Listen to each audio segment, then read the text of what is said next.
Gazipur city কর্পোরেশনের টঙ্গী জোনে জন্ম নিবন্ধন সংশোধনে হয়রানি হতে হচ্ছে সেবা গ্রহীতাদের। তাদের অভিযোগ, হামিদা আক্তার নিশির নিয়ন্ত্রণে জন্ম নিবন্ধনের কাজে নিয়োজিত পুরো দল। তবে নিশির বিরুদ্ধে ব্যবস্থা নেওয়ার আশ্বাস দিয়েছে প্রশাসন।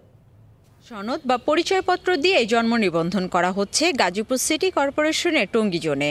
তবে বৈধভাবে এ কাজ করাতে গেলেই হতে হচ্ছে হয়রানির শিকার। অনিয়মের বিরুদ্ধে কথা বললেই বেড়ে যায় ভোগান্তির মাত্রা। কম্পিউটার দোকানে গেলে বলে যে তোমরা যেহেতু এত হয়রানি হইতেছো, তাহলে আমার কাছে 1000-2000 টাকা দাও, আমি সব তথ্য দেবো, তোমার 10 দিন বা 15 দিন পর তুমি আসে নিয়ে যাই। আমার জন্মদিন 2টা হয়ে গেছে, 2টা হলে একটা তো ক্যান্সেল এমনি হয়ে যাওয়ার কথা, কসমেস করার বিষয়টা। আমি এটা নিয়ে ভোগান্তি আজকে দীর্ঘদিন ধরে দৌড়াচ্ছি। একটা মধ্যস্থতা ভোগী আছে যেটা আমরা জানি না, নিশ্চিত কেউ আছে, তা না হলে কেন কাজটা হবে না। ম্যাজিক হার্বাল টুথপেস্ট দূর করে দুর্গন্ধ সৃষ্টিকারী দাঁতের সমস্যা। ইয়েস, দেখাও তোমার ম্যাজিক। তবে এ বিষয়ে দায় নিতে নারাজ জন্ম নিবন্ধনের কাজে নিয়োজিত কর্মচারীরা। এখনো দালাল আসে, কিন্তু আমরা ধরতে পারতেছি না দালালরা কেন এরকম করে জমা দিচ্ছে আর আমাদের নামে কেন তো হিউমার ছড়াচ্ছে। ভুল আমরা কেন করব? ওই যে বললাম না, অজান্তে হয়ে যায়, ইচ্ছাকৃত না। এটা আমরা জানি না এটা ফেক নাকি।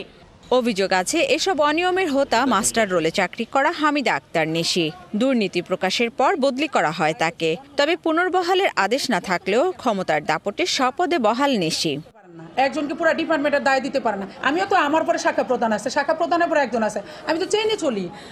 আমি আপনাদের কাছে ইনফরমেশন আছে, কিন্তু আপনি আমাদের সাথে যারা কাজ করে তাদেরকে দেখেন কার কোন কাজটা। আমাকে কেন পুরাটার ভিতরে জিম্বি করে? আমি কেন জিম্বিতে থাকতে চাই যে পুরাটা আমার তো কাজ একটা।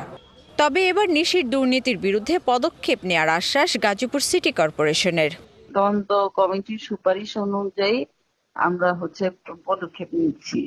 তাকে ভবিষ্যতের জন্য সতর্ক করে অন্য জোনে, অন্য শাখায় বদলি করা হচ্ছে।